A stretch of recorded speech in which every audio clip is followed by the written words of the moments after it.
ariwo tẹ́ ń gbọ́ ní 2002 títí wọ 2005 ariwo àbùkù ló pọ̀ jù ń bẹ̀. Ariwo àbùkù, ariwo àìtí ìgbọ́n tó, ariwo àìtí ní experience tó.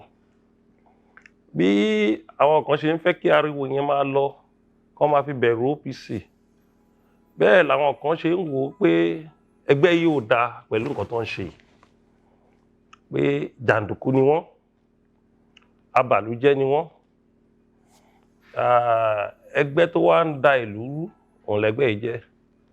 Ṣùgbọ́n àwọn kan wá wò pé wọ́n ṣe lé yẹn gan làwọn fẹ́ láti dúkòkò mọ́ ọ̀tá ilẹ̀ Yorùbá. Ó pín sọ́nà méjì. Ẹ dẹ̀ mọ̀ pé nínú ìròyìn negative news ó máa ń tàn ju positive news lọ. Bí ẹ̀yin ṣe wò kí OPC ṣe máa bọ̀ ní ó ṣe ń bá bọ̀ ní 2000, 2001, 2002 sí 2005 yẹn, tá a bá continue bẹ́yẹn àgbáyé á ti sọ OPC di terrorist. Ṣùgbọ́n báwa náà ṣe ń rí òkè ìṣòro yẹn, bí ariwo yẹn ṣe ń lọ yẹn, ìmíì wà ó jẹ́ àṣìṣe, ìmíì wà àwọn ìjọba ń gbà yẹn wọ́n provoke wa. Bẹ́ẹ̀ náà làwa náà ṣe ń adjust ara wa so that kí ẹgbẹ́ yẹn lè jẹ́ ẹgbẹ́ ayérayé, kí ẹgbẹ́ yẹn lè wúlò fúnlẹ̀ Yorùbá pẹ́, kí ẹgbẹ́ yẹn dẹ̀ rèé kó lè jẹ́ ẹgbẹ́ tẹ́ pé a ṣe àṣeyọrí. Àkọ́kọ́ ariwo tẹ́yìn try láti sọ mú mọ́bí tẹ́ ń lọ. Nígbà yẹn tí àwọn adigunjalè tó ń pọ̀ ní ilẹ̀ Yorùbá, OPC fi àyà dé, wọ́n ṣiṣẹ́ yẹn, wọ́n ṣiṣẹ́ takuntakun, ṣùgbọ́n àwọn agbófinró wọ́n fi bí sú wa. Ìgbà tó yá wọ́n ní à ń take law into our hands. Ìgbà tó yá ìjọba ìpínlẹ̀ wọ́n support agbófinró. Ìgbà tó yá ìjọba àpapọ̀ wọ́n support agbófinró. Nígbà tí ìjìyà yẹn wá dé lọ́wọ́ ìjọba, OPC wá di ọmọ òrukàn. Ó wá di ọmọ tá à ń gbá sí ọ̀tún, ọmọ tá à ń gbá sósì. Ó wá di ọmọ tó yẹ pé orúkọ ẹ̀ ti fẹ́ bàjẹ́, wọ́n ti fẹ́ sọ ọmọ náà di jàǹdùkú àdúgbò. Nígbà tá a rí pé nǹkan ẹgbẹ́ tá a dálẹ̀ yìí, tá a fi gbogbo ìgbésí ayé wa ṣe yìí, orúkọ yìí ti fẹ́ bàjẹ́, làwa náà wá tú èrò wa pa. Làwa wò pé tá a bá tẹ̀ máa jà fún ará ìlú, ká make sure wípé a gba àṣẹ lọ́wọ́ ará ìlú, a gbàṣẹ lọ́wọ́ ìjọba, a gbàṣẹ lọ́wọ́ àwọn agbófinró. ń ṣe jàǹgbara léléyìí o, ọ̀rọ̀ security níléyìí o. Ó lè jẹ́ jàǹgbara láì gbàṣẹ lọ́wọ́ ìjọba torí ìjọba ló mú ẹ so. Ṣùgbọ́n ọ̀rọ̀ security tí ìjọba bá ṣì wà lórí oyè tí ò tí sí anarchy, security ọwọ́ ìjọba ló wà o. Even ọba gan kò láṣẹ lórí security, ìjọba ló ní security. Tó wá bá fẹ́ ràn wọ́n lọ́wọ́, tí ò bá mọ ọgbọ́n tó máa fi gbàṣẹ láti fi ràn wọ́n lọ́wọ́, èèyàn lè wọ wàhálà o. Wàhálà yẹn ni OPC rí níbẹ̀rẹ̀ pẹ̀pẹ̀ tírawọ́ OPC máa tàn.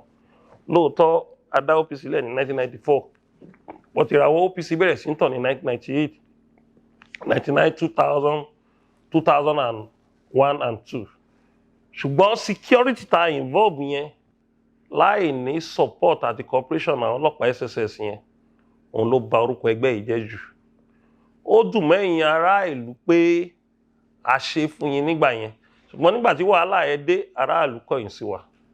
Ṣé mo fẹ́ káyé ìgbà tí wọ́n parade àwọn ọmọ wa tí wọ́n ń ṣọ́ àdúgbò, tọ́lọ́pàá parade wọn fún unlawful possession of firearms, wọ́n tẹ̀ tí fi robbery sí mi, wọ́n lè ní holding charge lórí wọn.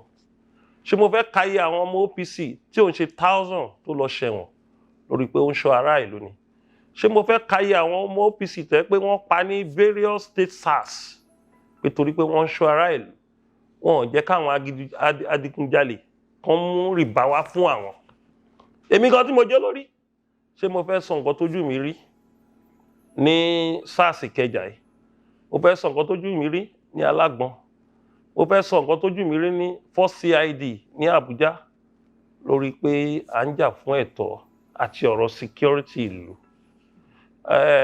Ó kù díẹ̀ tí wọ́n bá brand OPC as a terrorist group ní 2005-06 tí n bá ń ṣe ọpẹ́lọpẹ́ Ọlọ́run mọ̀ tán bá ti brand ẹgbẹ́ as a terrorist group globally kò síbi tí olórí ẹgbẹ́ yẹn lè lọ.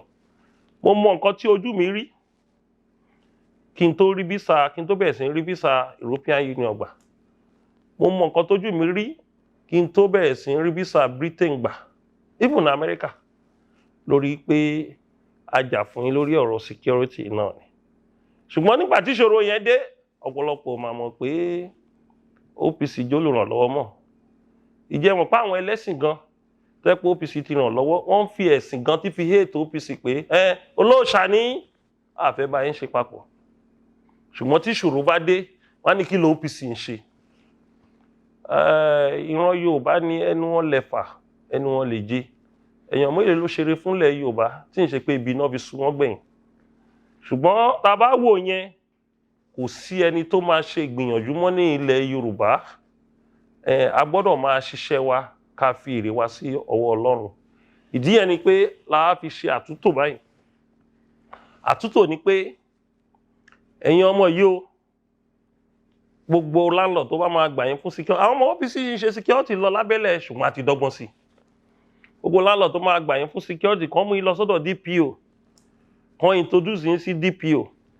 Ìbọn náà bá dẹ̀ máa lò tó bá jẹ́ pump action kẹ́ license ẹ̀. Tán bá ti license pump action fún yẹn, ẹ má gbà o. Ẹ má fi secure àdúgbò, ẹ má fi secure ibi tẹ́ bá wà o. Ó jẹ́ pòpò náà ni ẹ jẹ́ káwọn ọlọ́pàá mọ̀ pé òpin yìí ń lẹ́ fi rí pé ó tùbà, ó tùṣe tẹ́yìn rò pé kò sí OPC mọ́. OPC wà, but OPC tó wà ń sì kì í ṣe OPC tó fẹ́ máa tẹ òfin lójú, tó fẹ́ máa fi òfin sọ́wọ́ rẹ̀.